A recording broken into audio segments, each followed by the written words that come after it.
అందరికీ నమస్కారం. ఈరోజు ఏదైతే 22A ఉందో ముఖ్యంగా దాని విధి విధానాలు దాన్ని సరళీకృతం రాబోయే రోజుల్లో ఏదన్నా భూమి 22Aలో పెట్టాలి అంటే తీసుకోవాల్సిన ప్రాసెస్. ఎందుకంటే ఈ ప్రభుత్వం ఎప్పుడు కూడా రైతులు భూ యజమానుల యొక్క సెంటిమెంట్ పై చాలా సానుకూలంగా చాలా పాజిటివ్గా ఉంటుంది కాబట్టి ఎక్కడ ఇబ్బంది జరగకూడదు అనేది. గత ప్రభుత్వాల్లో చాలా దగ్గర జరిగినటువంటి అవకతవకలు అవ్వచ్చు, రకరకాల యాక్ట్లు అవ్వచ్చు, అవి దీన్ని 22Aని అనుసంధానం చేసుకుంటూ పేద ప్రజలకి అన్యాయం చేస్తున్నారు. కాబట్టి దాని మీద తెలియజేయడం కోసం అంటే రెండు విధాలు 22Aలు తీయటం ఏంటి పెట్టడం ఏంటి అనేది చాలా సరళీకృతమైన అంటే తీసేయడానికి సరళీకృతం చేశాం. పెట్టాలి అంటే చాలా కఠినతరంగా జవాబుదారీతనంతో ఉండే విధంగా ఈరోజు కొత్త జీవో ఇవ్వబోతా ఉన్నాం. దానికోసం మీకు అందరికి కూడా ముందుగా తెలియజేయడం కోసం మా పత్రికా సోదరులు అందరూ కూడా పిలవడం జరిగింది. అలాగే ముఖ్యంగా జీవో నెంబర్ 396 ఉందో చాలా మంది అపోహలు పడతా ఉన్నారు. దాని మీద కూడా చర్చించడం కోసం ఇది పెట్టడం జరిగింది. మిత్రులారా, ఏదైతే ప్రభుత్వం భూమి, దేవాదాయ భూమి, అసైన్ భూమి, అలాగే సీలింగ్ మిగులు భూములు అన్యాక్రాంతం కాకుండా ఉండటం కోసం బేసిక్గా ఈ 22A అనేది రూపకల్పన 2007లో జరిగింది. దానికి 1908 సెక్షన్లో మార్చి దాన్ని 22Aలో దాంట్లో చేర్చడం జరిగింది. అయితే ఈ ఆస్తుల నిర్వహణ కోసం చాలా పారదర్శకమైన విధానం ఉండాలి. అలాగే స్థిరమైన మరియు ఒకే ఒక విధానం ఉండాలనే లక్ష్యంతో ఈరోజు ఈ యొక్క సెక్షన్ అంతా కూడా ఈ సర్కులర్లు కానీ సూచనలు గతంలో ఏదైతే ఇచ్చామో మేము ఈ యాక్ట్ 1908లో మనం ఏదైతే పొందపరిచామో అన్ని కూడా రద్దు చేస్తూ ఈరోజు నూతనంగా 22A జియో కూడా ఈరోజు రిలీజ్ చేస్తున్నాం. అంటే గతంలో మేము ఇచ్చినటువంటి ఈ ప్రభుత్వం వచ్చిన తర్వాత ఇచ్చిన అన్ని సర్కులర్లు కూడా రద్దు చేస్తూ ఈరోజు నూతనంగా అవన్నీ కూడా మీకు నోట్స్ కూడా మీకు అందరికి కూడా ప్రింటెడ్ ఫార్మాట్స్ మీకు కూడా ఇస్తారు. మీరు కూడా చదువుకోవచ్చు, మీరు కూడా రేపొద్దున రాసుకోవాలి, మీరు కూడా ప్రజలకు తెలియజేయాలి. ఎందుకంటే దాంట్లో ఎక్కడన్నా కూడా అధికారులు స్పందించకుండా ఇంకా ఇబ్బందులు పెడతా ఉంటే కొందరు ఎక్కడన్నా ఆఫీసర్స్ కాదు పొలిటీషియన్స్ అవ్వచ్చు ఇబ్బంది పెడతా ఉంటే మా దృష్టికి కూడా మీరు మీ యొక్క మాధ్యమం ద్వారా మాకు తెలియజేయాలని చెప్పేసి ఆ యొక్క కాపీస్ కూడా మీ అందరూ కూడా మేము ఇవ్వడం జరుగుతూ ఉంది.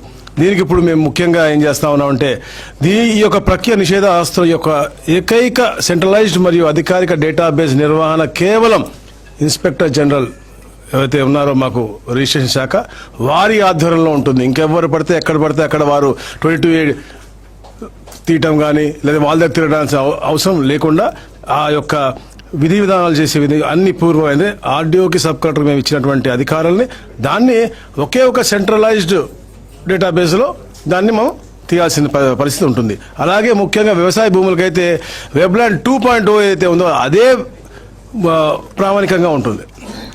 వెబ్లాండ్ 2.0 అంతే తప్ప ఎక్కడ కూడా మాన్యువల్ ఎంట్రీ అనేది పూర్తిగా ప్రొహిబిట్ చేస్తూ ఉన్నాం. ఏదైతే మాన్యువల్ ఎంట్రీ ఉన్నాయో అవన్నీ కూడా ఎక్కడ కూడా దాని గురించి మనం చేయకుండా విధంగా మనం ఇస్తూ ఉన్నాం.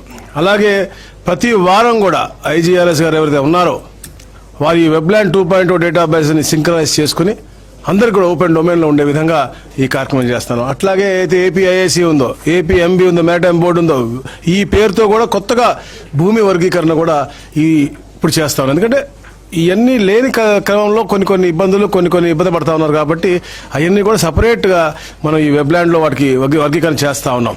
అలాగే సీలింగ్ సర్ప్లస్ ఏదైతే ఉన్నాయో వాటిని కూడా IGRS డేటాబేస్లోకి మనం పంపిస్తూ ఉన్నాం. నోటిఫైడ్ ఆస్తులన్నీ కూడా రిజిస్ట్రేషన్ కాకుండా నిషేధించాలంటే రాష్ట్ర ప్రభుత్వం గెజెట్ నోటిఫికేషన్ జారీ చేయాల్సిన అవసరం ఉంటుంది. Without that it's not possible. అలాగే కోర్టు కేసులు మరియు ఇతర కేటగిరీ కింద IGRS డేటాబేస్లో ఉన్న ఎంట్రీలు కోర్టు తీర్పులకు అనుగుణంగా వాటి ప్రకారం ఇచ్చిన గెజెట్ నోటిఫికేషన్ ఉంటేనే కోర్టు కేసులు మరియు ఇతర కేటగిరీల కింద ఈ ఉంటాయి. అలాగే ముఖ్యంగా గ్రామకంఠ భూములు మేము గతంలో కూడా ఇచ్చినాం. ఎట్టి పరిస్థితుల్లో కూడా 22Aలో ఉండడానికి వీలు లేదు. అది చాలా కఠినంగా మేము ఈ రోజు కూడా మళ్ళా తెలియజేస్తా ఉన్నాం. మేము ఎప్పుడు చెప్తున్నాం పట్టా భూములు ఎట్టి పరిస్థితుల్లో కూడా 22Aలో ఉండకూడదు. ఎందుకంటే ఒక్క సర్వే నంబర్లో ఎక్కడో ఒక దగ్గర చిన్న వేరే అంటే అది ఎండోమెంట్స్ అవ్వచ్చు వేరే క్లాసిఫికేషన్లో భూమి పరంగానే మొత్తం అంతా పెట్టడం కూడా చాలా స్ట్రిక్ట్గా మేము తీసుకుంటాము. దాన్ని సబ్ డివిజన్ చేసి ఏదైతే క్లియర్గా ఉందో దాన్ని 20A నుంచి రిమూవ్ చేయాలని చెప్పే లక్ష్యంగా మేము చేస్తా ఉన్నాం. అలాగే ముఖ్యంగా ఏదైతే ఆల్రెడీ క్రమబద్ధీకరించినటువంటి ULC భూములు ఉన్నాయో ఆ ఆస్తులు అవి కూడా జాబితా నుంచి మేము 22A నుంచి కూడా తీసేయాలి ఇమీడియట్గా అని చెప్పేసి కూడా మేము ఈరోజు ఈ జీవో ఇస్తా ఉన్నాం. అలాగే ముఖ్యంగా ఏపీఎస్ఎఫ్సి వద్ద తాకట్టులో ఉన్న భూములు వేలం వేసినప్పుడు కొన్నప్పుడు లేదా ఆర్డీఓ సబ్ కలెక్టర్ నిషేధ ఆస్తుల జాబితా నుంచి వెంటనే తీసేయాల్సిన అవసరం ఉంది. ఎందుకంటే ఏపీఎస్ఎఫ్సి నుంచి కొన్నవి కూడా మాకు 22 ఉన్నాయని చెప్పారు కాబట్టి అవి కూడా తీసేయాలని చెప్పేసి ఈరోజు ఈ జీవో తెలియజేస్తుంది. అలాగే రాష్ట్ర కేంద్ర ప్రభుత్వాలు అలాగే పిఎస్సిఎస్ అవ్వచ్చు, అలాగే డిసిసిబి బ్యాంకులు అవ్వచ్చు, ఇతర షెడ్యూల్డ్ బ్యాంకులు అన్నీ కూడా తాకట్టులో ఉన్న అసైన్డ్ భూములు గతంలో రిజిస్టర్ చేసి ఉంటే అవి కూడా 22A నుంచి ఈరోజు తొలగిస్తా ఉన్నాం. ఇవన్నీ కూడా ఒక మంచి సూపరిణామం. చాలా మందికి ఉన్నటువంటి ఇబ్బందులు తొలగిపోయి గతంలో ఏదైతే పిఎస్సిఎస్లో అసైన్ భూములు కొనున్నప్పటికి కూడా సొసైటీలో పెట్టుంటారు వాళ్ళు, అవన్నీ కూడా 22A నుంచి ఈ రోజు నుంచి పూర్తిగా తీసే విధానం మేము ఈరోజు వే ఫార్వర్డ్ మేము ఇస్తా ఉన్నాం. అలాగే అర్బన్ లోకల్ బాడీలో ఆమోదించబడిన లేఅవుట్లో భాగంగా ఉన్న భూములను రిజిస్టర్ చేయాలి. ఎందుకంటే గతంలో ఎప్పుడూ లేఅవుట్లు అయిపోయి అవన్నీ కూడా 22లో చాలా ఇబ్బంది పడతా ఉన్నారు. ఇవన్నీ పాతకాలంలో జరిగినటువంటి అన్అప్రూవ్డ్ లేఅవుట్స్ అవన్నీ కూడా ఇమీడియట్గా చేయాలని చెప్పేసి కూడా గ్రీన్ సిగ్నల్ ఈరోజు మేము చెప్తా ఉన్నాం. అలాగే చట్ట ప్రకారంగా వేలం వేసినటువంటి ప్రైవేట్ వ్యక్తులు లేదా సంస్థల ద్వారా కొనుగోలు కాబడినటువంటి ఎండోమెంట్స్ ఇవి కానీ ఇవన్నీ కూడా ఎప్పుడైతే సుప్రీంకోర్టు ఆర్డర్ వచ్చిందో దానికి ప్రయర్గా ఉన్నటువంటి సమయంలో ఏదైతే దేవాదాయ లేకపోతే వక్ఫ్ బోర్డు భూములు వాళ్ళు వేలంలో కొనుంటే అవి కూడా 22A నుంచి పూర్తిగా తీసేస్తా ఉన్నాం. అలాగే విలేజ్ సర్వీస్ ఇనాం అనేది ఎట్టి పరిస్థితుల్లో 22Aలో ఉండకూడదు అనేది కూడా ఈరోజు జీవోలో ఇస్తా ఉన్నాం. ఎక్కడన్నా విలేజ్ సర్వీస్ ఇనాం ఇంకా కూడా 22Aలో పెట్టి ఉండని తెలిస్తే తప్పకుండా అక్కడ పెట్టిన ఎటు అధికారం అయితే లేదు, బట్ అయినా కూడా అలా చెప్పిన అధికారులు మాత్రం ఎట్టి పరిస్థితి క్షమించేది లేదని కూడా తెలియజేస్తా ఉన్నాం. అలాగే షరతులకు ఉన్నటువంటి పట్టాయి ముఖ్యంగా ఈ కృష్ణా గుంటూరు జిల్లాలో ఉన్నాయి, అవన్నీ కూడా 22A నుంచి తొలగిస్తా ఉన్నాం. 18/6/1954 నాటి కంటే ముందు అసైన్ అయిన ప్రతి ఒక్క భూమి కూడా 22A నుంచి తొలగించాలని చెప్పేసి మేము క్లియర్గా తెలియజేస్తా ఉన్నాం. అలాగే ఏదైతే చట్టబద్ధంగా అధికారి ఎవరైతే ఉన్నారో లేకుండా కామన్ మ్యాన్ కూడా ఎవరు కామన్గా ఒక అధికారి ఇచ్చేసారని చెప్పి 22Aలో పెట్టినటువంటి ఉంటే ఏదైతే మేము పెట్టాల్సిన ప్రొఫార్మా ఇప్పుడు చెప్పబోతా ఉన్నాం ఆ క్రమంగా పెట్టకుండా అధికారి లేనటువంటి అధికారి పెట్టినటువంటి అన్నీ కూడా తీసేయాలని కూడా మేము తెలియజేస్తా ఉన్నాం. అలాగే ఏదైతే ఇప్పుడు ఈ యొక్క ఆస్తులను చేర్చడానికి లేదా తొలగించడానికి ముఖ్యంగా ఆర్డీఓకి సబ్ కలెక్టర్ మాత్రమే అధికారం ఇస్తా ఉన్నాం. ఇప్పుడు అంటే పై అధికారుల దగ్గరకో ఇంకో తిరగకుండా ఉండే విధంగా నిషేధ ఆస్తుల జాబితాలో ఏదైనా భూమిని చేర్చడానికి లేదా తొలగించడానికి ఆర్డీఓకి లేదా సబ్ కలెక్టర్కి మాత్రమే ఇస్తా ఉన్నాం. వెబ్లాండ్లో అందుబాటులో ఉన్న వివరాలు మరియు ఎప్పటికప్పుడు సవరించిన నిర్దిష్ట విధానాల ప్రకారం 22A జాబితాలో చేర్చే అవకాశం లేని ఆస్తిని కూడా ఏ అధికారి కూడా నిషేధించే జాబితాలో చేర్చకూడదు.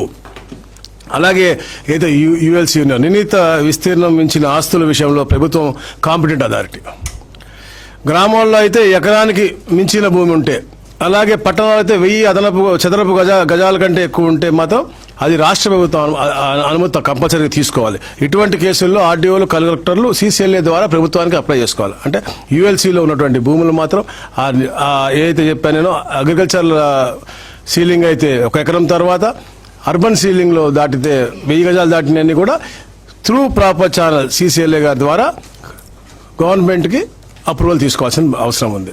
అలాగే ఆర్డీఓ లేదా సబ్ కలెక్టర్ జారీ చేసిన ఏ ఉత్తర్వుకైనా సంబంధించి జిల్లా జాయింట్ కలెక్టర్ అప్లేట్ అథారిటీగా వ్యవహరిస్తారు. జాయింట్ కలెక్టర్గా జారీ చేసిన ఉత్తర్వులపై ప్రభుత్వానికి రివిజన్ దాఖలు చేసుకునే అవకాశం కూడా ఇస్తా ఉన్నాం. ఏదన్నా మీకు నచ్చని అలా ఆర్డర్ ఇచ్చిన ఆర్డర్ నచ్చకపోతే వెంటనే జాయింట్ కలెక్టర్ దగ్గర మీరు అప్పీల్ చేసుకోవచ్చు.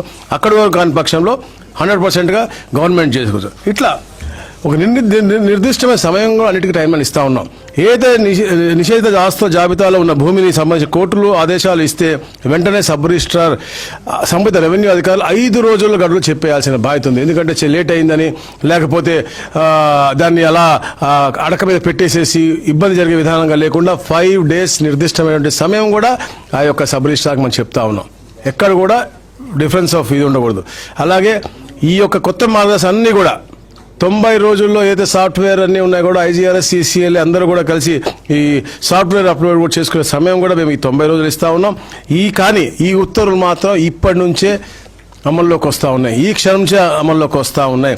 అందుకని ఎక్కడ కూడా దీంట్లో డీవియేషన్ జరిగితే ఆ సంబంధిత అధికారిని ఎట్టి పరిస్థితుల్లో ఈ ప్రభుత్వం క్షమించదని చెప్పేసి నేను మరీ చెప్తాను. మేము సరళీకృతం చేయడం కోసం చాలా ప్రయత్నం చేస్తాను. అయినప్పటికీ కూడా క్షేత్రస్థాయిలో పేదవాళ్ళు ఇబ్బంది పడతా ఉన్నారు, ఇంకా గ్రీవెన్స్లు వస్తూ ఉన్నాయి. కాబట్టి చాలా నిర్దిష్టమైనటువంటి ఇది చాలా క్లియర్గా మీకు మేము బ్రీఫ్గా ఈ యొక్క కొత్త జియో ఇస్తా ఉన్నాం కాబట్టి సరళీకృతం అవుతూ ఉంటుంది. ఏదన్నా కోర్టు ఆర్డర్ ఉంటే అది ఎలా పెట్టాలో విధి విధానం కూడా మళ్ళీ మేము అది సపరేట్గా ఇస్తా ఉన్నాం కాబట్టి దాని విధంగా పెట్టాల్సిన అవసరం ఉందని చెప్పి తెలియజేస్తున్నాం.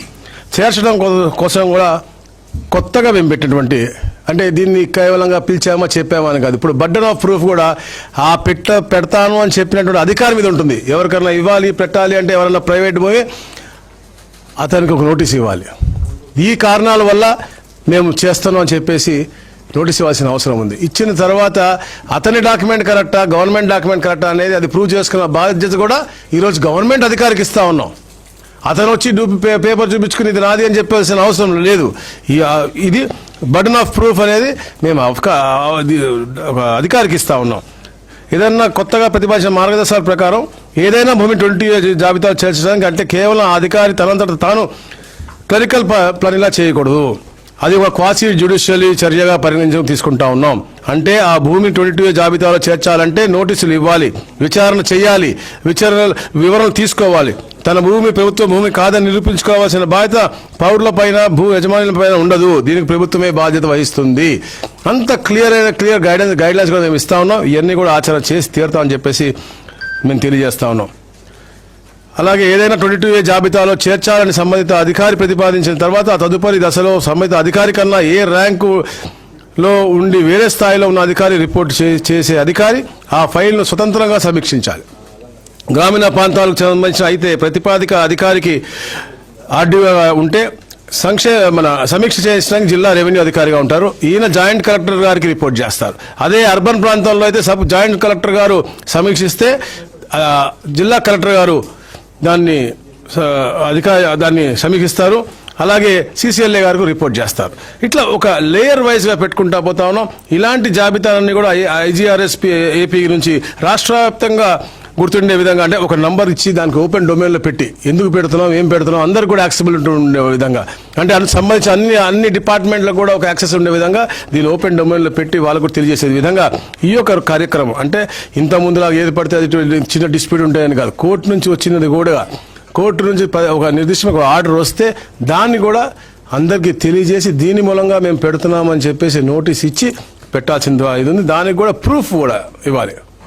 రిజిస్టర్ పోస్ట్ ద్వారా కానీ లేకపోతే అవతల నుంచి ఏదో ఒక ఈ KYC ఎలా అయితే మనం తీసుకుని అక్కడి నుంచి అథెంటికేషన్ తీసుకుని అలాంటి తీసుకుని మాత్రమే పెట్టగలరు తప్ప ఎట్టి బస్సులో వేరే విధంగా పెట్టే విధంగా లేకుండా చేయాల్సిన అవసరం. అలాగే 6 మనం వివిధ అంశాలు కూడా క్వశ్చన్ కూడా పెట్టాం. దాంట్లో ఇవన్నీ నిర్ధారించబడితేనే అది 20Aలో పెట్టాలని చెప్పేసి కూడా మేము క్లియర్ కట్గా మేము మీకు ఇచ్చిన దీంట్లో ఉంది.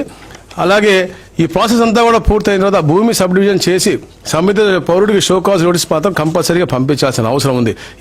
ఈ నోటీసు 3 పద్ధతుల్లో పంపించాలి. ఒకటి రిజిస్టర్ పోస్ట్, రెండోది డిజిటల్ డెలివరీ, మూడోది భూ యజమాని ఇంటికి కానీ పంచాయతీ ఆఫీసులో కానీ నోటీస్ పెట్టాల్సిన అవసరం ఉంది. ఇట్లా చాలా క్లియర్గా ఈ ప్రక్రియలో ఏదో 2 చేయకపోతే అది ప్రాసెస్ కరెక్ట్ కాదనేది కూడా మేము చాలా క్లియర్ చెప్తా ఉన్నాం. అలాగే పౌరులకు 30 రోజులు గడువు ఇస్తా ఉన్నాం. ఏది వాళ్ళు చూపించుకోవడానికి తెలియజేయడానికి. దాని తర్వాత 14 రోజులు అడ్వకేట్ తీసుకొచ్చి వాళ్ళ యొక్క ఏదైతే వాళ్ళ గ్రీఫ్ ఉందో వాళ్ళు ఎక్స్ప్లెయిన్ చేసుకుని వాళ్ళ బాధలు చెప్పుకోవడం లేదా వాళ్ళ ప్రూఫ్ వాళ్ళ తరపు పత్రాలు ఇవ్వడానికి కూడా అంత సమయం ఇస్తా ఉన్నాం. ఇట్లాంటి ఎన్నో చేసిన తర్వాత కూడా ఈ విచారణ ముగిసిన తర్వాత కూడా అధికారి కూడా స్పీకింగ్ ఆర్డర్ ఇవ్వాలి. ఊరికే చెప్పాడు కదా కాదు. ఎవరైతే స్పీకింగ్ ఆర్డర్ ఇస్తారో అది రిజిస్టర్లో నమోదై ఉంటుంది. తప్పకుండా రేపు పొద్దున్న తప్పు చేశారని తెలిస్తే వాళ్ళ మీద యాక్షన్ కూడా ఉంటుంది. ఇట్లా ఒక అద్భుతమైనటువంటి ఒక మంచి వాతావరణం క్రియేట్ చేయడం కోసం ఇవన్నీ తీసుకొస్తా ఉన్నాం. ఈ ప్రభుత్వం ఎప్పుడు కూడా పేదలు సుభిక్షంగా ఉండాలి, రాష్ట్రం బాగుండాలి, ఎక్కడెక్కడ భూ సమస్యలు ఉన్నాయో అన్ని కూడా పరిష్కరించాలనే లక్ష్యంతో పనిచేస్తా ఉన్నాం. గౌరవ ముఖ్యమంత్రి గారు ముఖ్యంగా ఈ రాష్ట్రంలో ఏదైతే ల్యాండ్స్ అన్ని లాక్ అయి ఉన్నాయో అవి అన్లాక్ చేయాలి, అవన్నీ కూడా పేదలకు ఉపయోగపడాలనే లక్ష్యంతో ఎన్నో కార్యక్రమాలు చేస్తా ఉన్నాం. మీరు చూసారు దాదాపుగా ఈ సంవత్సరంలోనే ఈ పాటికి మేము ఒక 20 మంచి కార్యక్రమాలు చేసాం. దాంట్లో అంటే ఇది రెవెన్యూకి సంబంధించిన అన్లాకింగ్ ఆఫ్ లాక్డ్ ల్యాండ్స్ గురించి చూసుకుంటుంటే శెట్టిపల్లితో మొదలుపెట్టాను. తిరుపతిలో దాదాపుగా 2500 మందికి హక్కు పత్రాలు ఇచ్చాం. తర్వాత చూస్తే ఇక్కడ వట్టి చెరుకురు 100 సంవత్సరాల సమస్య, 5000 మంది ఉంటారు. అది కూడా సమస్య ఎవరు కూడా చూడలేదు. మన దృష్టికి తీసుకొచ్చారు సెక్రటరియట్లో. వెంటనే దాని గురించి అధికారులకు చెప్పాం. వాళ్ళు సానుకూలంగా స్పందించి అద్భుతంగా వాళ్ళకి ఈరోజు హక్కు కల్పించారు. అలాగే ఉట్కూరు అవ్వచ్చు, పుల్లడుగుంట అవ్వచ్చు, కుప్పంలో కముంది అవ్వచ్చు, అలాగే మొన్న వక్ఫ్ బోర్డులో పెట్టినటువంటిది మన మనగానపల్లి నంద్యాల జిల్లాలో 2075 ఎకరాలు. అది కూడా అంటే ఎక్కడ అలాంటి లార్జర్ ఇంట్రెస్ట్లో ఎక్కడ ఏ సమస్య ఉన్నా కూడా తప్పకుండా పేదలకు మంచి చేయాలి. మనం అంటే మనం ఆ పేదల దగ్గర లాక్కోలేము, కానీ వాళ్ళకి అమ్ముకునే హక్కు ఉండదు. సో ఒక మంచి వాతావరణంలో గౌరవ ముఖ్యమంత్రి గారు ఎగ్జార్బెంట్ ఆలోచనతో వాళ్ళకే హక్కు కల్పించే విధంగా కూడా ఈ కార్యక్రమాలు చేస్తాను. నిన్న కర్నూలులో అవ్వచ్చు, ఇట్లా దాదాపుగా 20 కార్యక్రమాలు చేశారు. రాబోయే రోజుల్లో కూడా ఈ ల్యాండ్స్ అన్ని కూడా అన్లాక్ చేసి క్రయ విక్రయాలు చేసుకుంటూ పేదవాడికి ఉపయోగపడే విధంగా ఉండాలనే లక్ష్యంతోనే ఇన్ని సంస్కరణలు తీసుకొస్తున్నాం. ముఖ్యంగా ఈరోజు ఈ 22A సంస్కరణ ఏదైతే వచ్చిందో దీని ద్వారా చాలామంది రైతులకి ఆనందాలు వచ్చే విధంగా ఇది పెట్టాం. ఎందుకంటే డాక్యుమెంట్స్ తగ్గించాము, రిక్వైర్డ్ డాక్యుమెంట్స్ తగ్గించాము. అంటే రెండిట్లో ఒకలాగా ఉంది, రెండిట్లో ఒకలాగా ఉన్నాడు కూడా ఏదైతే కరెక్ట్గా ఉంది అది జెన్యూన్ అయితే చాలు అనే విధంగా ఈ యొక్క జీవో అనేది మేము ఈరోజు ఇచ్చామని చెప్పేసి కూడా తెలియజేసుకుంటూ ఇవన్నీ కూడా ఇంకా ఇది కాకుండా లార్జర్ ఇంట్రెస్ట్ కూడా మనకి నెల్లూరు టౌన్ నుంచి కూడా ఈరోజు కూడా క్వారీ ప్రోరంబోకులు ఏదో ఉందని చెప్పి వచ్చారు. తప్పకుండా అలాంటివి అవి కూడా పాజిటివ్గా తీసుకుని ఈ ప్రభుత్వం ఏం చేయగలరో తప్పకుండా చేస్తానని చెప్పేసి కూడా నేను మీకు తెలియజేస్తాను. అలాగే ముఖ్యంగా గత కొద్ది రోజులుగా ఒక అపోలో మా డాక్యుమెంట్ రైటర్ రిజిస్ట్రేషన్ శాఖకు సంబంధించినటువంటి ఇది కొంచెం ఒక అపోహలో ఉన్నారు. ఏదైతే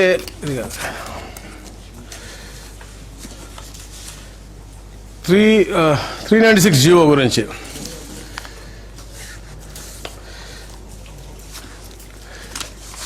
రిజిస్ట్రేషన్ ఆఫీస్ ప్రైవేటీకరణ చేసేస్తారు అని చెప్పేసి కొందరు రాజకీయ నాయకుల ప్రోద్బలంతో కొందరు ఎవరైతే ఉన్నారో వాళ్ళు తెలియకుండా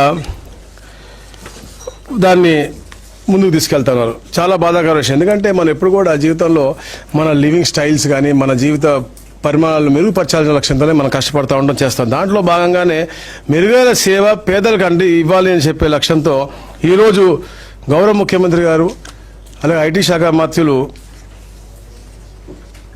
ఈ యొక్క సంస్కరణ కోసం ఒక అధ్యయనం చేశాం మేమంతే. ముఖ్యంగా ఇదన్నీ కూడా ఏదైతే స్టాచ్యుటరీ ఇష్యూస్ ఉన్నాయో ఆ ఇష్యూస్ ఎవరు కూడా ఎక్కడ కూడా మనము వెళ్ళట్లేదు. కేవలం పీపీపీ మోడల్ పద్ధతిలో ప్రైవేట్ భాగస్వామ్య పదం కేవలం దేనికి ఉంటుందండి? నాన్ స్టాట్యుటరీ అంటే కేవలంగా మనకి కార్యాలయం ప్రాంగణం ఏర్పాటు, ఫర్నిచర్ ఏర్పాటు, హార్డ్వేర్ ఏర్పాటు, నెట్వర్కింగ్ మౌలిక సదుపాయాలు, అలాగే facility management, public data entry, slot booking సహాయం, డిజిటల్ చెల్లింపులు సహాయం, క్యూ మేనేజ్మెంట్ సహాయం, ఇలాంటివి మాత్రం చేయగలరు తప్ప ఎట్టి పరిస్థితుల్లో కూడా స్టాట్యుటరీ అన్నీ కూడా గవర్నమెంట్ దగ్గరే ఉంటుంది, సబ్ రిజిస్ట్రార్ దగ్గరే ఉంటుంది. దస్తావేజులు పరిశీలన కానీ డీడ్ ఆఫ్ ఎగ్జిక్యూషన్ ఏదైనా చేయాలన్నా కూడా సబ్ రిజిస్ట్రారే చేస్తాడు, లేకపోతే సమితి అధికారి చేస్తారు. వాళ్ళకు ఉన్నటువంటి జూనియర్ అసిస్టెంట్లు వాళ్ళందరూ కూడా కింద ప్రక్రియ అంతా కూడా సిస్టమ్ అంతా అందే ఉంటుంది. ఎక్కడ కూడా ప్రైవేట్ వ్యక్తులు ఎవరికి కూడా చేసే అసలు అవసరమై ప్రభుత్వం లేదు. అలాంటి ఆలోచన ఎప్పుడు రాను కూడా రాదు. కేవలం ఫెసిలిటీస్కి మనం ఈ పీపీపీ పద్ధతిలో మనం ఇది చేద్దామని చెప్పే లక్ష్యంతోనే మనం చేస్తాము. అలాగే దస్తావేజ్ రిజిస్ట్రేషన్, స్టాంప్ డ్యూటీ మరియు రిజిస్ట్రేషన్ ఫీజులు విధింపు మరియు వసూలు ఇది కంపల్సరీగా సబ్ రిజిస్ట్రార్ చేస్తాడు. సబ్ రిజిస్ట్రార్ వ్యవస్థ ఏదైతే ఉందో అదే చేస్తుంది. ఇవన్నీ కూడా రికార్డులు భద్రత పరచడం కానీ, అలాగే చట్టబద్ధమైన రిజిస్ట్రేషన్ నిర్వహణ కానీ, అన్ని పాక్షిక న్యాయ క్వాసి జ్యుడిషియల్ మరియు చట్టబద్ధమైన నిర్ణయాలు రిజిస్ట్రేషన్ మరియు స్టాంపుల శాఖ చెందిన ప్రభుత్వ అధికారుల ద్వారా మాత్రమే ఈ నిరంతరము పర్యవేక్షిస్తబడతాయి. అంతేగాని వాళ్ళు ఏదో చెప్పేశారని చెప్పేసి కొంచెం అపోలో పడి సోదరులు, ఎందుకంటే వాళ్ళు వచ్చారు నా దగ్గరికి, నేను వాళ్ళు కూర్చోబెట్టి చెప్పాను వాళ్ళకి, వాళ్ళు సరే సార్ సానుకూలంగా స్పందించారు. మళ్ళా వెళ్ళిన తర్వాత కొందరు రాజకీయ పార్టీలు అంటే కొందరు ఉంటారు, వాళ్ళకి ఎప్పుడు కూడా ఏ ఇద్దరు మనుషులు హ్యాపీగా ఉంటారో ఇష్టం ఉండదు. అందుకనే ప్రతి ఒక్క దాంట్లో చిచ్చు పెడతా ఉంటారు. రెండు ప్రాంతాల మధ్య చిచ్చు పెడతారు, కులాల మధ్య చిచ్చు పెడతారు, ఉద్యోగస్తుల మధ్య చిచ్చు పెడతారు. ఉద్యోగస్తులు ఇలాంటి ప్రొఫెషనల్గా ఉన్న వాళ్ళకి కూడా చిచ్చు పెట్టాలని చూస్తారు తప్ప ఎక్కడ కూడా ఇచ్చారు. 297 సబ్ రిజిస్టర్ ఆఫీసులు ఉన్నాయి. దాంట్లో కేవలం 26 అంటే జిల్లాకి ఒకటి హెడ్ క్వార్టర్లో ఒక పైలట్ ప్రాజెక్ట్గా అందరికి కూడా అంటే అయినప్పటికీ కూడా పైలట్ ప్రాజెక్ట్ దగ్గర ఉన్నటువంటి డాక్యుమెంట్ రైటర్స్ కూడా వాళ్ళకి ఉపాధికి ఏమీ కాదు, వాళ్ళు ఎవరు ఒకటి తీయరు.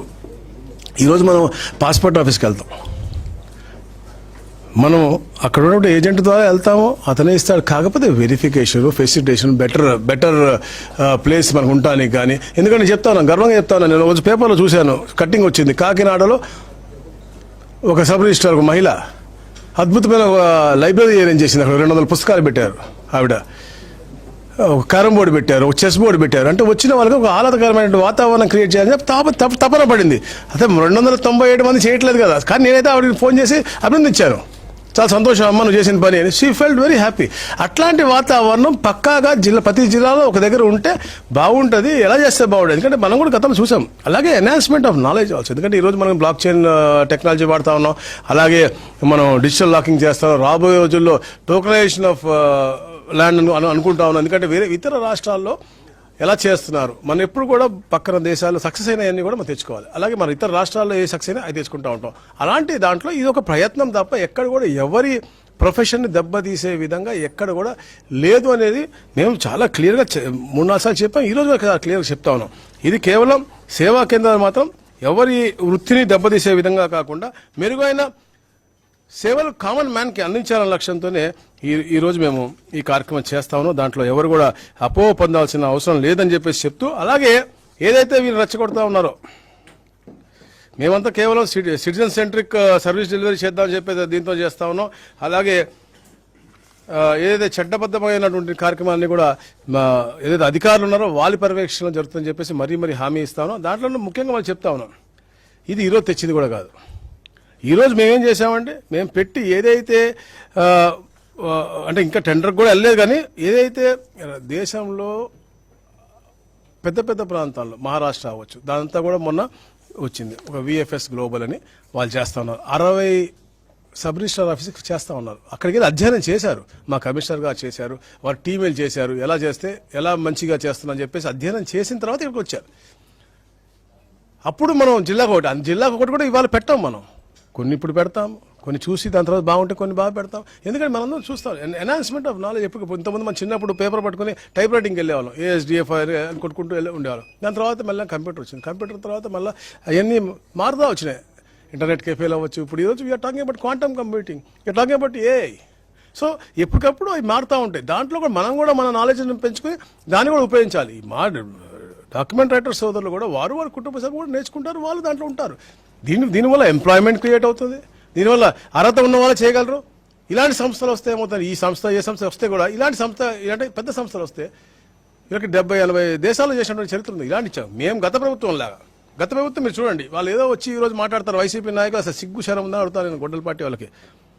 2019లో ఎప్పుడైతే మీరు ప్రభుత్వం వచ్చి మీరు వాలంటీర్లు పెట్టారో, ఆ వాలంటీర్లకు ట్రైనింగ్ ఇచ్చినటువంటి కంపెనీ 69 కోట్లు అప్పుడు మీరు ఇచ్చినటువంటి కంపెనీకి మీరు ఈ టెండర్ ఇస్తే మీరేదో మేము అంటే దీని గురించి ఆలోచన చేసి మేము దీన్ని 2 సంవత్సరాలు అధ్యయనం చేసి మంచిగా తీర్చిదిద్ది రూపకల్పన చేసి పేదవాడికి మంచి జరిగే విధంగా, అలాగే కామన్ మ్యాన్ ఎవరైనా వస్తే వాడికి మంచి ఫెసిలిటీస్ ఇవ్వాలి, ఎక్కడ తప్పు జరగకూడదు, ఎక్కడ కూడా అన్యాక్రాంతం అవ్వకూడదు లక్ష్యంతో మేము ఈ కార్యక్రమం చేస్తున్నాం తప్ప ఎక్కడ కూడా ఈ ఒకరిని దెబ్బతీయాలి, ఒకరి ప్రొఫెషన్ దెబ్బతీయాలని కాదు. డాక్యుమెంట్ రైటర్లు ఎప్పుడు కూడా పడాల్సిన అవసరం లేదు. మీకు ఎటువంటి పరిస్థితిలో కూడా ఎక్కడ కూడా మీకు మీ చేసే ప్రొఫెషన్కి నష్టం జరగదు. వాళ్ళు మాత్రం అందరికి నష్టం జరిగే విధంగా గతంలో ఎవరైతే వాలంటీర్లకు ఇచ్చారో అదే కంపెనీకి ట్రైనింగ్ ఇచ్చే కంపెనీకి వాళ్ళు ఇది అలాంటి 99 కోట్లకు వాళ్ళు టెండర్ పిలిచారు. కానీ గవర్నమెంట్ పోయిన తర్వాత వాళ్ళు చేయలేక, ఎందుకంటే వాళ్ళు ఇచ్చింది కూడా ఫస్ట్ విశాఖపట్నంలో, ఇప్పుడు విశాఖపట్నం ఒక ఏదైతే ఐటీ హిల్స్ ఉన్నాయో ఇప్పుడు బిజీ అయిపోయినాయి. అప్పుడు బిజీ లేవు, బస్సు కూడా పోయేది కాదు. 1924 అన్ని పారిపోయాయి విశాఖపట్నం నుంచి. అలాంటి తరుణంలో తీసుకెళ్లి అక్కడ పెట్టారు. అంటే కామన్ మ్యాన్ బస్సు కూడా లేని దగ్గర ఎలా వెళ్తాడండి, అక్కడ పెట్టారు. దానికి మళ్ళీ ₹1 కోటి అప్పుడు అడ్వాన్స్ కూడా ఇచ్చినటువంటి పరిస్థితి, శాంక్షన్ కూడా ఇచ్చినటువంటి పరిస్థితి.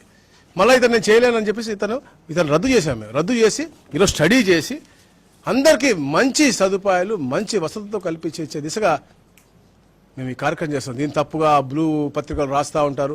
అసలు మీరు దాని గురించి ఎప్పుడు కూడా మీరు ఆలోచించాల్సిన అవసరం లేదు.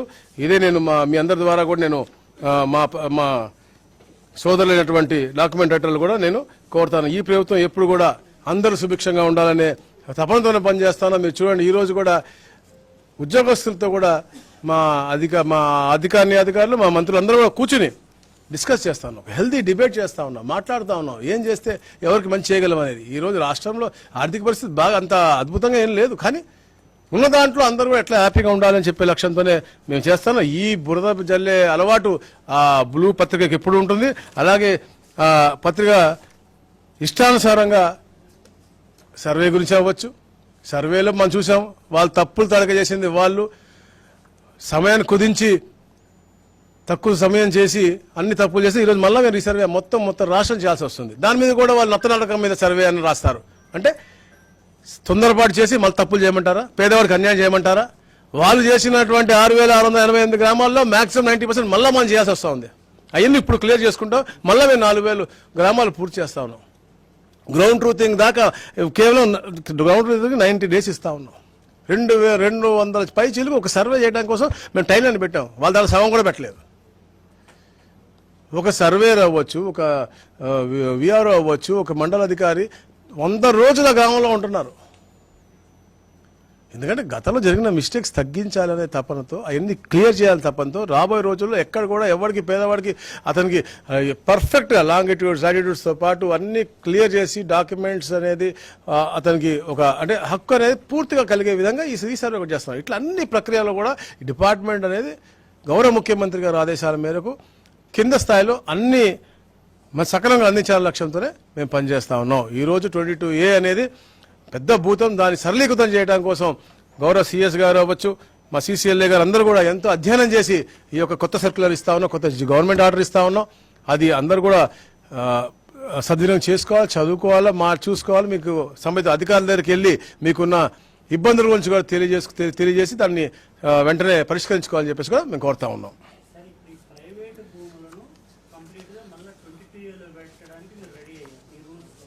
ఏది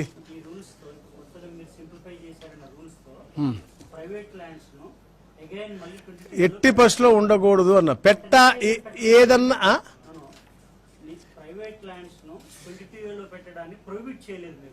పెట్టకూడదని క్లియర్గా ఇచ్చాను. మీరు చూడండి,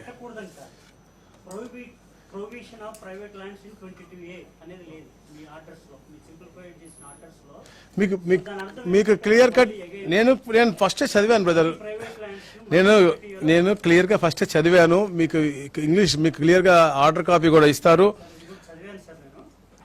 పట్టా భూములను నిషేధించే జాబితాలో ఉంచకూడదు.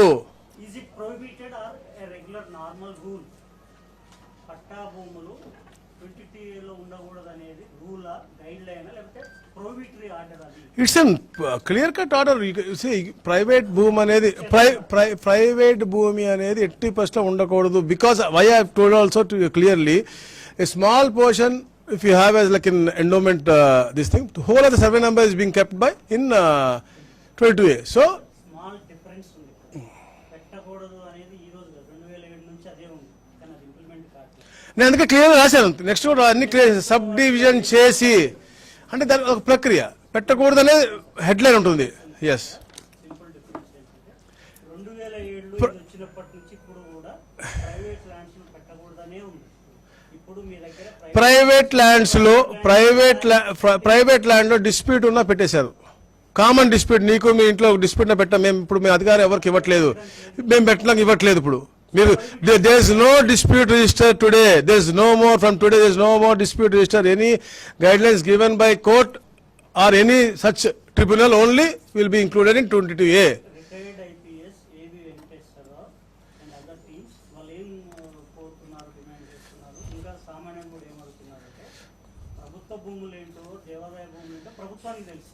సో ప్రైవేట్ భూములు ఏంటో కూడా తెలుసు కాబట్టి 22A కంప్లీట్ గా రోల్ బ్యాక్ చేయాలంటారు. అది సాధ్యమా కాదా? అంటే నేను ఫస్ట్ చెప్పాను, గవర్నమెంట్ ఆస్తులు, అసైన్ భూములు, దేవాదాయ, వక్ఫ్ భూమి ఇవన్నీ కూడా కాపాడటం కోసం ఈ యొక్క చట్టం తీసుకొచ్చారు. దాని తర్వాత ఏమైంది, డిస్ప్యూట్ అనేది నేను అంటే I will tell you one example also. అంటే ఎవరికైతే అధికారికి అర్హత లేకపోయినా కూడా ఒక హోదా ఉంటే ఆ అధికారి కూడా ఈ 20A పెట్టేసి అంటే పెట్టేసిన కొన్ని మాకు చూసాము కొన్ని అకేషన్స్. అలాంటి ఎక్కడ తావు రాకుండా అర్హత ఉన్నవాడు విత్ ప్రాపర్ ప్రూఫే పెట్టాలి తప్ప ఎక్కడ కూడా పెట్టలేసి తప్పుగా పెడితే అతను ఆన్సరబుల్ అని కూడా మేము చాలా క్లియర్గా ఆర్డర్స్ ఇచ్చాం. ఇప్పుడు చాలా క్లియర్గా ఇచ్చాం. ప్రైవేట్ భూములు కొన్ని ఉంటాయి, వాళ్ళ dispute, court gives sub judice we can't do anything. Even court ఇంకోటి కోర్టు అదే అంటున్నాను, కోర్టు ఆర్డర్ తెచ్చుకోకపోతే అది కూడా 20 పెట్టకూడదు అని చెప్తున్నాం క్లియర్గా. ఎస్, డెఫినెట్ గా ప్రైవేట్ భూమిని మేము పెట్టము. ఎస్ ఎస్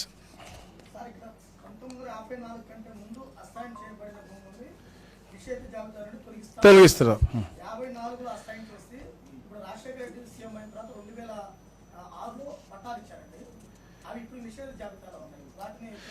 ఫిఫ్టీ 54 ముందే సరైన ప్రతి ఒక్కటి తీసేయమని చెప్పి ఇవాళ క్లియర్ కట్ ఆర్డర్ ఇచ్చాము.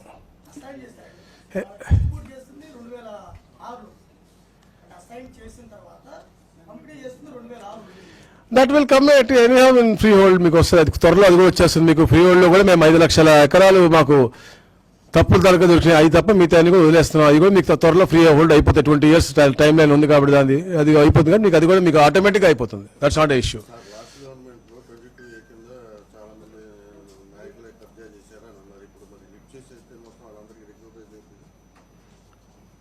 అంటే ఏదైతే అంటే చేసి మాది ఎప్పుడు 1/2 గవర్నమెంట్ కాదు, ప్లస్ 22A అంటే ఎవరైతే క్లెయిమెంట్ ఉన్నారో, ఎవరైతే వాళ్ళు ప్రాపర్ కోర్టు ఆర్డర్ పెట్టుకుని వాళ్ళు క్లెయిమ్ చేసుకుంటారు. ఇప్పుడు మీది ఉందనుకోండి, ఎవరైనా లాక్కుని ఉంటే అది కోర్టులో ఆల్రెడీ ఉంటుంది. So again it goes on the outcome of the court order, అంతే కదా.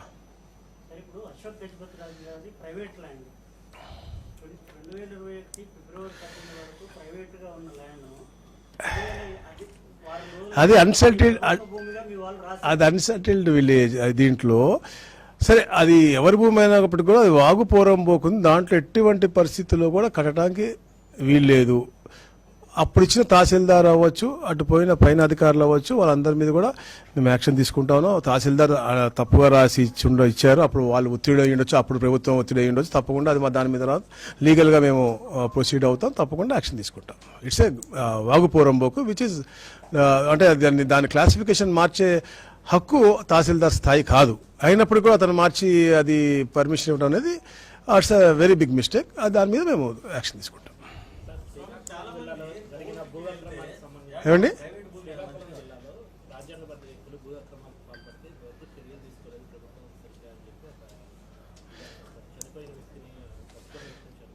అది గత ప్రభుత్వం చెప్పా, గొడ్డలపాటి బతుకున్నోడిని చంపేశారు, చంపినోడిని కూడా ఇది చేయించినటువంటి ఆత్మలు కూడా మాట్లాడతారు కాబట్టి ఆత్మలు వచ్చి సంతకాలు పెట్టా అనుకోవాలి.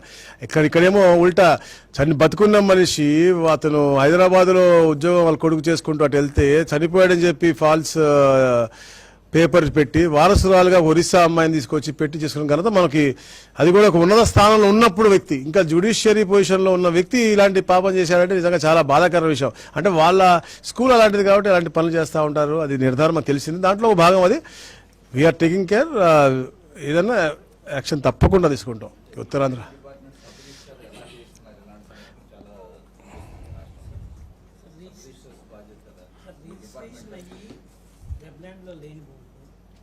రిజిస్ట్రేషన్ అయ్యి వెబ్లాండ్లో ఎంటర్ కానీ, అలాగే వెబ్లాండ్లో ప్రభుత్వ భూములుగా ఉన్న ప్రైవేట్ భూములు వెబ్లాండ్లో మీరు దీంట్లో ఇచ్చిన వెబ్లాండ్లో ప్రభుత్వ భూములుగా ఉన్నాయి, కొన్ని ప్రైవేట్ భూములు ప్రభుత్వ భూములుగా నోట్ చేస్తారు. సో టోటల్గా వెబ్లాండ్, IGRS, CCLA 3 డిఫరెంట్ లిస్టులు ఉన్నాయి గవర్నమెంట్ దగ్గర. ఇంత చాలా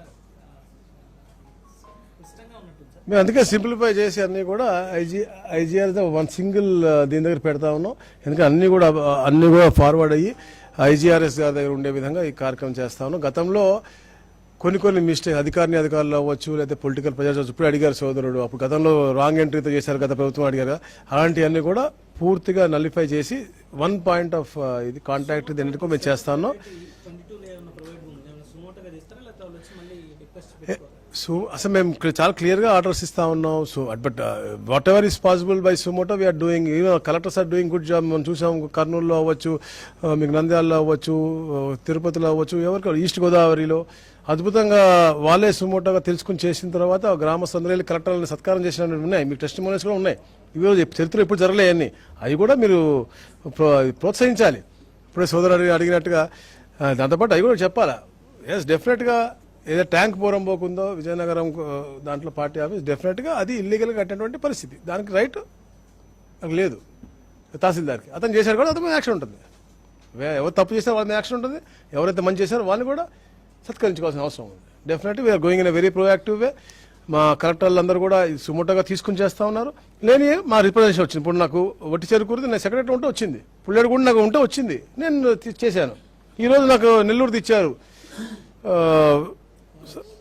క్వారీ ఏదో ఉందని ఇప్పుడు ఇచ్చారు. అది డెఫినెట్గా దాని మీద మేము ఎంక్వైరీ చేస్తాం. ఇది జెన్యున్గా ఉండి అందరు లార్జర్ ఇంట్రెస్ట్లో ఎక్కువ మందికి ఉపయోగపడకుండా పడే విధంగా ఉండి ఎక్కడ కూడా బ్రోకర్లు కానీ అవతవకలు చేసేవాళ్ళు లేకుండా ఉండి ప్రజాహితం జరిగే విధంగా ఉంటే తప్పకుండా ఈ ప్రభుత్వం చేయడానికి సిద్ధంగా ఉంది.